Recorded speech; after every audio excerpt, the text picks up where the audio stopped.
Good afternoon, and thank you for coming out this afternoon. Along with members of JSO's Robbery and Violent Crimes Unit, I announced the arrests of Kayden Tuten and Nakendell Jackson pertaining to the shooting of a child victim. On July 20th, 2023, ShotSpotter alerted JSO of shots fired in the 1500 block of West 19th Street.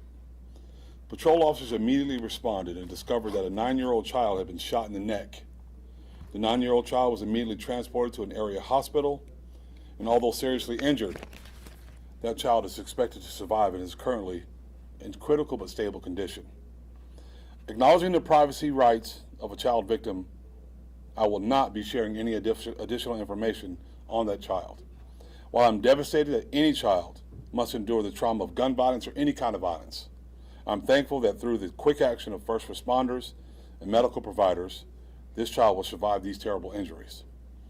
To the child victim and the child's family, please know that the thoughts and prayers of our community and this office are with you during what is sure to be a difficult journey to recovery. Robbery and violent crimes detectives immediately began investigating to identify the persons responsible for this heinous act of violence. Using all available investigative resources and talent, detectives soon identified Tuten and Jackson as the perpetrators of this crime. Disturbingly, Tuten and Jackson are juveniles themselves. Tuten is 14 years old and Jackson is 15. Tuten and Jackson were both arrested on 2 felony charges respectively: attempted murder and shooting and throwing deadly missiles. Tuten and Jackson now face prosecution by our partners at the State Attorney's Office. As they have pending criminal cases, I cannot provide details about the investigation nor the evidence against them. However, I can share that the investigation revealed that the child victim was not the intended target of gunfire, but he shouldn't have been firing guns anyway. During the investigation, a residential search warrant was executed and a Taurus 9mm handgun was located and seized. Through forensic analysis at the JSO Firearms Lab, we have confirmed that this 9mm handgun fired the spent casings that were located and collected at the scene. Anytime a child is hurt by gunfire violence in this city, or any other kind of violence, our community suffers collective injury. Our children are our most precious resource, and it is simply unacceptable that they should be the unintended or intended victims of violence.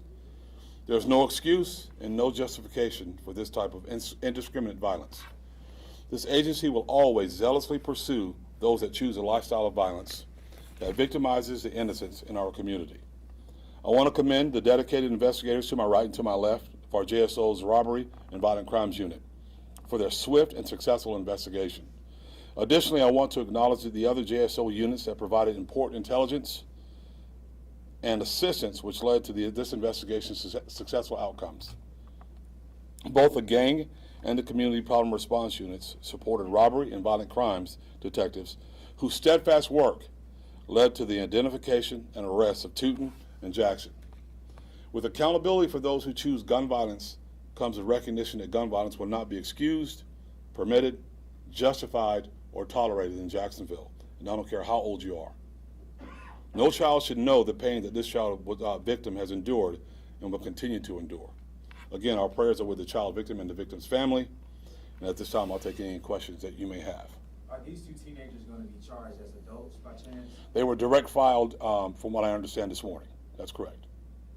And out of the 2 teenagers, do you know who pulled the trigger by chance, or was it both of them? We have some information, but we're not going to share that right at this very moment.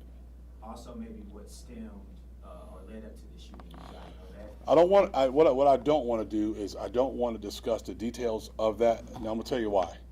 Because there's no excuse for it. There's no reason for someone to go shoot into a house indiscriminately, and especially when a 9-year-old is shot. We've had this happen before, many years ago. We are fortunate that this didn't result in a death, but it's still just as angering and frustrating. So we're not going to tolerate it. I don't care how old they are, and I don't care for what reason. It's just not going to be tolerated.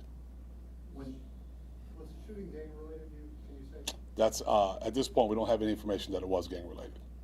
So the 2 teenagers just shot indiscriminately into the house. It was random.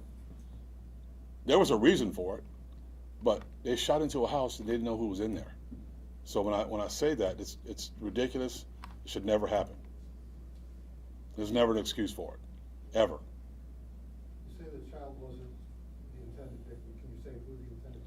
I will not. Were they there? Yes. All right, thank you, sir. Thank you.